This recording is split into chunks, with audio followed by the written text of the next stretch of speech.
કહાની મહેસાણા જિલ્લાના એક ગામમાં બની ગયેલી સત્ય ઘટના પર આધારિત છે. કહાની સાંભળી તમે ચોંકી જશો. કહાની તમારા હૃદયને સ્પર્શી જશે. દરેક ભાઈઓ તથા બહેનો થોડો સમય કાઢી કહાનીને અંત સુધી સાંભળજો. મહેસાણા જિલ્લાનું એક સુખી ગામ, પચરંગી વસ્તી. ગામની મધ્યમાં ડેલીબંધ, મેડીબંધ મકાન. હવેલી જેવા એ મકાનના માલિક ઇન્દ્રજીતસિંહ બાપુ નામના એક રાજપૂત હતા. પત્નીનું નામ રાજલબા. 800 વીઘા જમીન. ફળિયામાં એક બાજુ પર ગમાણ અને ગમાણમાં 20 ડાલા મધ્યથી ભેંસો લીલો ચારો અને મોંઘું ઘાણ ખાતી જાય અને માથા હલાવતી જાય. ભેંસોનું દૂધ એવું ઘાટું કે સહેજ ગરમ કરો ત્યાં તો જાણે બાસુંદી બની જાય.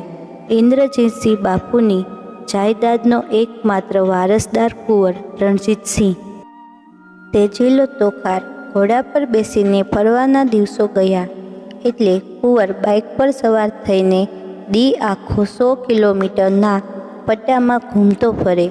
એક દિવસની વાત, સવારના પહોરમાં રોટલા દૂધનું શિરામણ કરીને કુંવર બાઇક પલાણ્યો અને પૂરપાટ વેગે મહેસાણાની દિશામાં મારી મૂક્યું. જતાં જતાં કહેતા ગયા, માં, આજે બપોરે હું જમવા નહીં આવું. બધા ભાઈબંધો બહાર જમી લઈશું. સાંજ પહેલાં પાછો આવી જઈશ. રણજીતસિંહ દેખાતા બંધ થયા એ પછી રાજલબા બોલ્યા, સાંભળો છો? હવે આપણા કુંવર માટે કન્યા શોધવાનો સમય આવી ગયો છે. બાપુએ હુક્કો ગગડાવતા માથું હલાવ્યું અને કહ્યું, મને પણ એવું જ લાગે છે. કુંવરનો પગ આજકાલ ઘરમાં ટકતો જ નથી. એકવાર એના લગ્ન થઈ જશે પછી રણજીત ઓરડાની બહાર નહીં નીકળે. રાજલબા મીઠું મલક્યા. કન્યા એવી જ શોધજો કે મારા કુંવરને ઓરડાની બહાર નીકળવાનું મન જ ન થાય. જ્ઞાતિમાં વાત પસરી ગઈ. ઉત્તમ કન્યાઓના માગા આવવા લાગ્યા. કેમ ન આવે? આ ઘરમાં જે પરણીને આવે એ કન્યા નસીબદાર જ હોવાની. આટલી મોટી ખેતી, ધનધાન્યથી ઉભરાતું ખોરડું, રાજા દશરથ જેવા સસરા, કૌશલ્ય જેવા સાસુમાં અને ભગવાન રામચંદ્રની પ્રતિકૃતિ જેવો યુવાન પતિ. એની પત્નીને કઈ વાતનું દુઃખ હોય? રણજીતસિંહ બાપુના અતિશય લાડકા હતા. એક તો મોટી ઉંમરે થયેલું સંતાન, ઉપરાંત એકનું એક સંતાન. જ્યારે રણજીતસિંહનો જન્મ થયો હતો ત્યારે રાજલબાની ઉંમર 35 વર્ષની થઈ ચૂકી હતી. આજે એ વાતને 22 વર્ષ થઈ ગયા. કુંવર 22ના થયા. રાજલબા 57ના અને બાપુ 60ના. અબ તો શાદી બનતી હૈ. 50 કન્યાઓના માગા આવ્યા, જેમાંથી શોર્ટ લિસ્ટિંગ કરીને 5 કન્યાઓની યાદી બનાવવામાં આવી. પછી એક દિવસ બાપુએ કુંવરને સામે બેસાડીને જાહેર કર્યું, બેટા, દર અઠવાડિયે એક કન્યાને જોવાનું ગોઠવીએ. આપણી ક્ષત્રિયોની પરંપરા અને મર્યાદાનો વિચાર કરીને તમારી રીતે કન્યાને જોઈ લેવાનું ગોઠવજો. બાકીનું બધું અમે જાણી લઈશું. રૂપ, ગુણ, વાણી, વર્તન અને બીજી બધી વાતે આ જ કન્યાઓ શ્રેષ્ઠ છે. હવે રાજાને ગમે તે રાણી.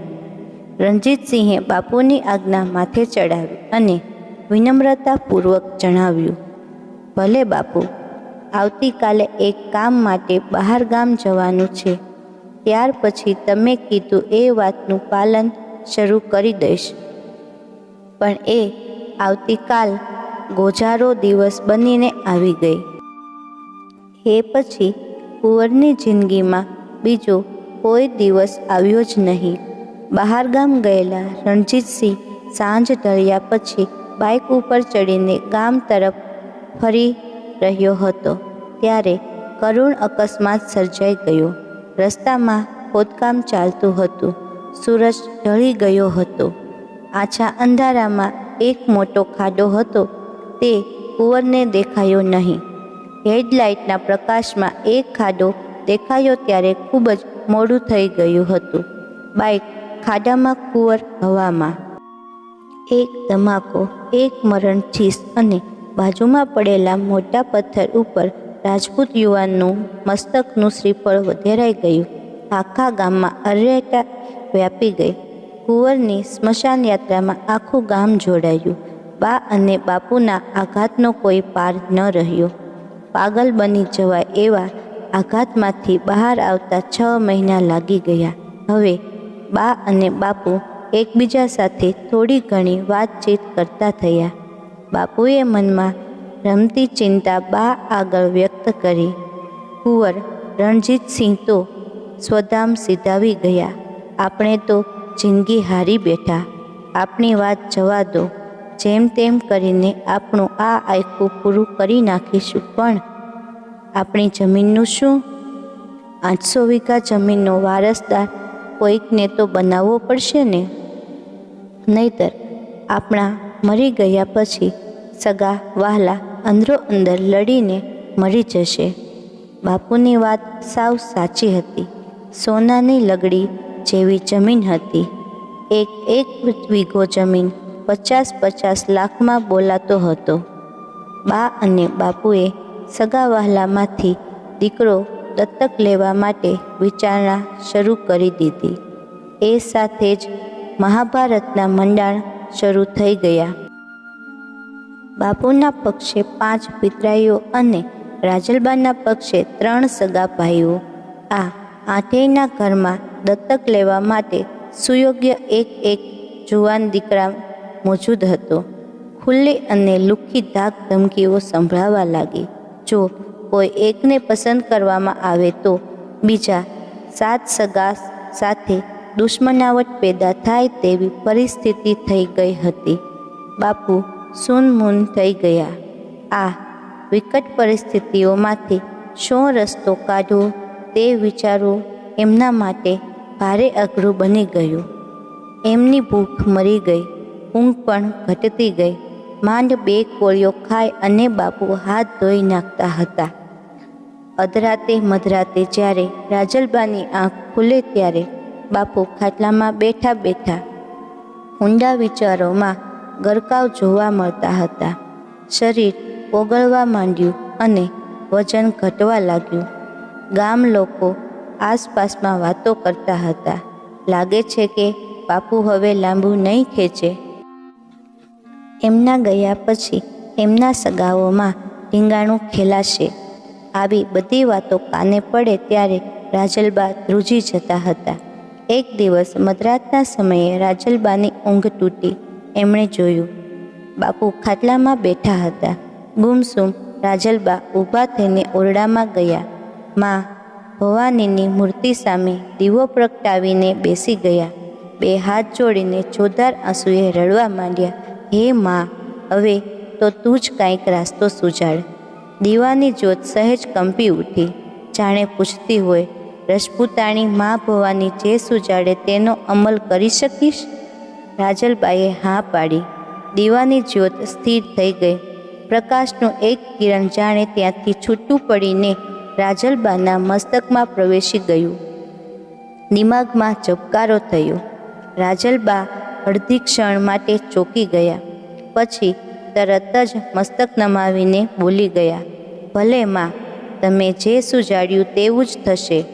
બીજા દિવસે સવારે શિરામણના રોટલામાં અડધો ખોબો માખણ મૂકીને રાજલબાએ પતિની સામે ધર્યું. તપેલી જેવી તાંસળી ધરીને શેરકઠું દૂધ આપ્યું.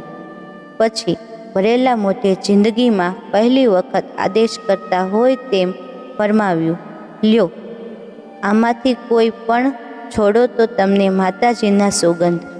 બાપુ અકળાયા. આ શું ગાંડપણ છે? મારે ક્યાં હવે આ ઉંમરે ઘોડે ચડીને વગડા ખૂંદવા જવું છે? વગડા ખૂંદવાની વાત તો પછી આવશે. એ પહેલાં ઘોડી ઉપર બેસીને મારે તમારી જાન જોડવી છે. ઘરડી હું થઈ છું, તમે નહીં. પુરુષની ક્યારેય ઉંમર થતી નથી. મારે આ ઘરમાં રાજપૂતાણી લાવવી છે. આપણી 800 વીઘા જમીનનો વારસદાર લાવવો છે. બાપુએ દિવસ તો વાત હસવામાં કાઢીને ઊભા થઈ ગયા, પણ રાજલબાએ વાતનો છેડો પકડી રાખ્યો. સવાર, બપોર, રાત એક જ વાત. 2 મહિનાને અંતે બાપુ પલળ્યા. બીજા મહિનાએ ઢીલા પડ્યા. 6થા મહિનાના અંતે બાપુએ નમતું જોખી દીધું. રાજલબાએ પોતાની સોક્યાને શોધવાનું શરૂ કરી દીધું. 1-2 ગામેચીને સાથે રાખીને ગામ પર ગામની રજળપાટ આદરી દીધી. બાપુની મિલકતની લાલચમાં લપેટાઈને દીકરી આપનાર તો ઘણા બાપ તૈયાર થઈ ગયા, પણ રાજલબાની ભાવનાને સમજીને સ્વીકાર કરી શકે તેવું ઘર જડતું ન હતું. આખરે ખેડા જિલ્લાના એક ગામડામાંથી એક સુયોગ્ય કન્યા મળી ગઈ. બંને રાજપૂતાણીઓ એકાંતમાં મળી. રાજલબાએ ચોખવટ કરી લીધી. હેતલ, હું તને મારી નાની બહેન સમજીને લઈ જવા આવી છું. તને કોઈ વાતે દુઃખી નહીં થવા દઉં. તું મારા ધણીને સાચવજે, હું તને સાચવીશ અને તારી કુખે જન્મેલો કુંવર આપણી 800 વીઘા જમીનને સાચવશે. રાજલબા બોલ્યા હતા તે પ્રમાણે જ થયું. 5 વર્ષના સંસારમાં હેતલબાએ 2 કુંવરોને જન્મ આપ્યો. 25 વર્ષ પહેલાંની ઘટના. બા અને બાપુ આજે પણ હયાત છે. બંને રાજપૂતાણીઓ સગી બહેનની જેમ એક જ ઘરમાં સુખેથી જિંદગી ગુજારે છે.